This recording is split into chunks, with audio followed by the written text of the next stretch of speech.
আজকে তোমাদের সঙ্গে শেয়ার করব কি করে বড়লোক হওয়া যায় তাড়াতাড়ি। হ্যালো এভরিওয়ান, নমস্কার, আমি সোমলতা। তো আমি তো ভালো আছি, আশা করছি তোমরাও সবাই ভালো আছো।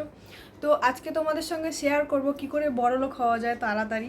ঠিক আছে, তো বড়লোক হওয়ার জন্য প্রথমে বাড়ির কাউকে একজন মরতে হবে, ঠিক আছে, সেটা ঘরের হোক আর রক্তের হোক, কাউকে একজন মরতে হবে। তো সে মরে যাওয়ার পরে তোমাদের ঔষধ পালন করতে হবে 1 মাস, ঠিক আছে, যেটা আমাদের এখন চলছে 1 মাস ঔষধ। তো যাই হোক, সেটার জন্য বড়লোক কী করে হওয়া যায় সেটাই তোমাদেরকে আজকে দেখাবো, চলো। তো চলো বসে পড়লাম আজকে দুপুরের খাবার নিয়ে।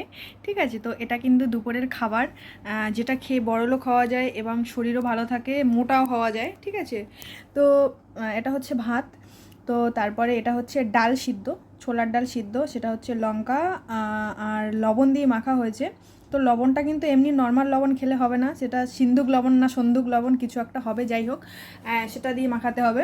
তারপর এটা হচ্ছে আলু সিদ্ধ, এটাও সেম জিনিস দিয়ে মাখানো। তো এগুলোর মধ্যে ঘি দিয়ে মাখানো যায়, তো ঘিটা দেওয়া হয় না কারণ সবাই তো আর ঘি খায় না, সেই জন্য তো ঘি খাওয়া যায়। তো এটা হচ্ছে কি জানো, পেঁপে সিদ্ধ, সরি, হ্যাঁ এটা হচ্ছে পেঁপে সিদ্ধ।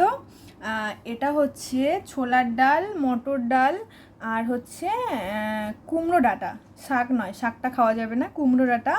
আর এখানে রয়েছে একটা কাঁচা লঙ্কা, আর রয়েছে সেই লবণ, সন্দুক লবণ না সিন্ধুক লবণ কিছু একটা হবে, আর রয়েছে একটু ঘি। তো ঘিটা সবাই খেতে পারে না, আমিও অল্প করে নিয়েছি। আর এটা রয়েছে ডাল সিদ্ধ, ছোলার ডাল সিদ্ধ, সেটা হচ্ছে টমেটো আর কুমড়ো দিয়ে শুধু সিদ্ধ। এটার মধ্যে কিন্তু, তবে হ্যাঁ এর মধ্যে কিন্তু বোম্বাই লঙ্কা দেওয়া হয়েছে।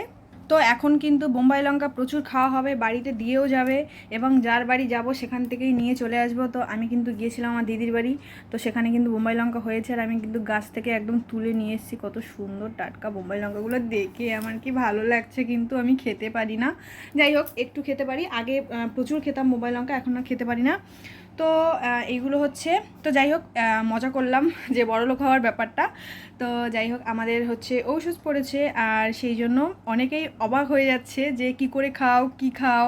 যাই হোক, আমার অনেক বন্ধুবান্ধব আছে, তারা অনেকেই দেখতে চায় যে কি করে খাও, কি খাও। তো যাই হোক, আজকে তোমাদের সঙ্গে শেয়ার করলাম। তো আরও খাওয়া যায়, সেটা হচ্ছে ভেন্ডি সেদ্ধ, কুমড়ো সেদ্ধ, সেগুলো এরকম সেমভাবেই মাখা করে তারপরে খাওয়া হয়। তারপরে পটল সেদ্ধ। তো এত কিছু খাওয়া যায় না ভাই, আমি নর্মালি ডাল সিদ্ধটা খাবো মাখা, আর হচ্ছে গিয়ে এইটা। তো এগুলো দিয়েই খাওয়া হয়ে যায়, মানে এই দুটো দিয়েই ভাত খাওয়া হয়ে যায়, আর এগুলোর আর প্রয়োজন পড়ে না ভাই। আলু খেয়ে খেয়ে মোটা হয়ে যাচ্ছি, নিতেই ভাই অনেক মোটা, তার মধ্যে আলু খেয়ে আরও মোটা হয়ে যাচ্ছি, মানে আলু খেয়ে খেয়ে পুরো আলুর মতো হয়ে যাচ্ছি। তো যাই হোক, চলো, আর মজা করলাম প্রথমের যে ব্যাপারটা বড়লোক কী করে হওয়া যায়। তো যাই হোক, সেটা খারাপভাবে নিও না। আর আমাদের ঔষধের মধ্যে আমরা কী কী খাই সেটাই তোমাদের সঙ্গে শেয়ার করলাম। তো এটা এখন নর্মালি 1 মাস চলবে। যাই হোক, চলো টাটা, সবাই ভালো থেকো, সুস্থ থেকো, টাটা।